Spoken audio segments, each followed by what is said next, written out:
wavuga ari bavuga ngo bikiyago gisumba ikivi bishinga ibiyago aho gukora bazobaka ryari amafaranga ngahe nibavyerekane rero umushiranganje navuge ido nido y'ingene iyo soko izokubakwa n'ikiringo izokubakirwako izotangurirwako meme n'imisi izomara kuko bapfa kuvuga gusa amajambo nta bikorwa tubona. Amasosiyete de banki yavuzwe kera, ayo masosiyete sino Afrique yavuzwe kera, ibi bijanye na OBR byavuzwe kera. None nindarerekana uburyo bukwiye ku mugaragaro, nindarerekana planification ikwiye, nindarerekana délai d'exécution. Umushikiranganje yavuze ivyo arerekana délai d'exécution, none arerekana abagwiza tunga amazina yabo n'amasosiyete yabo bazoyubaka. Murumva yuko aho hantu harimo speculation iteye ubwoba. Dusabye ko umushikiranganje abijejwe uwo w'inyubako be n'ujyajejwe by'ubudandaji boca bicara hamwe maze rero service zigashikiriza abarundi n'amakungu mu maguru masha ivyerekeye plan de réhabilitation y'isoko nkuru Yabujumbura. Abo dusabye mwebwe rero ahubwo mufise ijwi rishika kure gushika mubwira leta y'u Burundi gushiraho abantu bakubura dari media, gushira abantu bakubura bicire bijya bintu vy'ibiduze vy'ibibumbire bijya biti bijya bisaka vyagize n'inzoka zoza zinyegezamwo zika simbi cafu gusa yo tuma abantu bagwara. Hariho n'ibintu ibintu vy'inzoka bishobora kuza kwinyegeza muri bijya vyatsi. Murazi ko inzoka mwese murabizi ko inzoka zikunda ahantu hari Bruce, hari ibintu vy'ishamba. Hariho rero inzoka zishobora kuza hajya maze zigaca zirara muri bajya abantu bakorera hajya, bajya bafise utubotike hajya kuri plaza nabajya burira imiduga ija za Musaga ija za Gatuma n'ahandi. Dusabye rero ko ico kintu mu gifata nkama mukagishikiriza ubutegetsi, cyane cyane ibyo ubutegetsi bwa meri bushireho abantu nk'abajya basanzwe bakubura amabarabara, maze babanze bareka amabarabara baze biteho ibijanye no gukubura irya soko imbere yuko bakorera umugambi wo gusubiza umutamana abadandaza n'abashorera muri irya soko. Ivyo bintu vyagiye birajamo amanyanga menshi, nico gituma rero Ishirahamwe Olucome dashobora kwizigira na gato ibi ivyo vyashikirijwe n'uwo mushikiranganje niyerekane le mécanisme la planification y'ingene iyo soko izokubakwa. Wowe yo kuvuga amajambo gusa.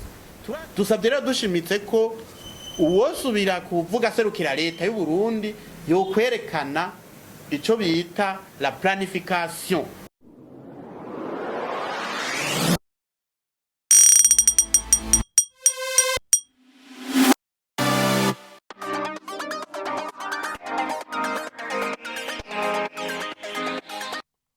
Mugihe hasigaye umunsi umwe gusa ngo imyaka 11 irangire isoko nkuru ya Bujumbura ihiye, Ishirahamwe Olucome ryatanze ikiganiro ku banditsi n'abamenyesha makuru aho bagarutse ku byaranze iyo mpanuka yashikiye igihugu cacu. Uyu munsi rero twibuka imyaka 11 iheze isoko nkuru ya Bujumbura ihiye igatokombera n'ivyarimwo vyose. Nico gituma Ishirahamwe gishinzwe kugwanya ibiturire n'isesagurwa ry'amatungo ya leta Olucome ryateguye iki kiganiro ku banditsi n'abamenyesha makuru ngaha mu Burundi. Bibukije ko abadandaza hafi ibihumbi 5 batakaje ivyabo, mbere bamwe muri bo baragwara ihahamuka. Abandi barabuze icefo na ruguru basubira ku gatumba iyo baje bava. Hari habaciye baduga ruguru kubayo kuragira impene n'intuze n'intama, kandi kare bari bafise amastoke n'amastoke y'ibidandazwa. Ikindi kituraje ishinga nuko imyaka 11 igomba irumane n'ubucafu muri iyo soko butavanyweho. kandi bushobora kugirira nabi amagara y'abantu. Ivyo bintu vyagiye birajamwo amanyanga menshi, nico gituma rero Ishirahamwe Olucome dashobora kwizigira na gato ibi ivyo vyashikirijwe n'uwo mushikiranganje, niyerekane le mécanisme, la planification y'ingene iyo soko izokubakwa. Wowe yo kuvuga amajambo gusa, bazobaka ryari, amafaranga ngahe, niba vyerekane rero umushikiranganje navuge ido nido y'ingene iyo soko izokubakwa n'ikiringo izokubakirwako, izotangurirwako, meme n'imisi izomara, kuko bapfa kuvuga gusa amajambo nta bikorwa tubona. Dusabye rero dushimitse ko uwosubira kuvuga serukira leta y'u Burundi yo kwerekana ico bita la planification. Wavuga ari bavuga ngo Barundi ngo bishinga ngo bagisumba ikivi. Ibintu bavuga ngo ikiyago gisumba ikivi, bishinga ibiyago aho gukora. Rero urumva rero dusabye yuko leta y'u Burundi yotangura kwerekana planification aho gutangura kuvuga ivyo bazoyubaka ni batavuga n'ingene bazoyubaka. Murakoze. Hanyuma inde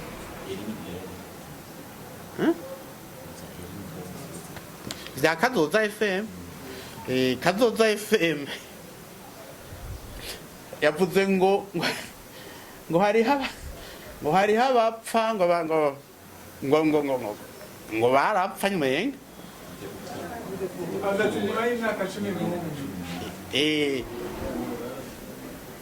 inyuma y'imyaka 11 ngo hariho abapfa barapfuye.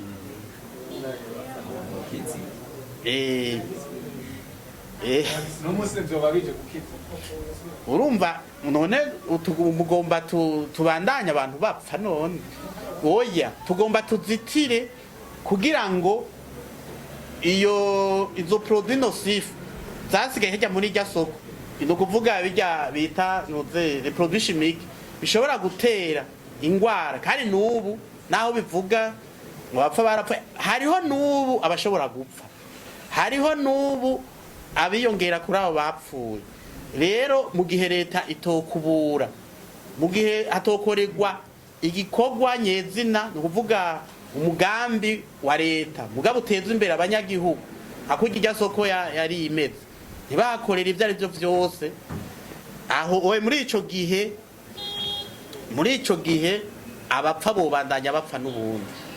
Rero twebwe mu Ishirahamwe Olucome dusaba yuko leta yozitira hakiri kare, naho tutazi yuko ibigwara biva hajya bidashobora kuba biza byarafasha abantu. Urabona ko abantu baguma bagwara ari benshi, ugiye mu centre de santé usanga abantu batonze bari kwa muganga ari benshi, nta wuzi ikibituma, nta wuzi ko ari nuzeye ibi bijanye na atmosfere iba yabaye brouillé ituma abantu bagwara.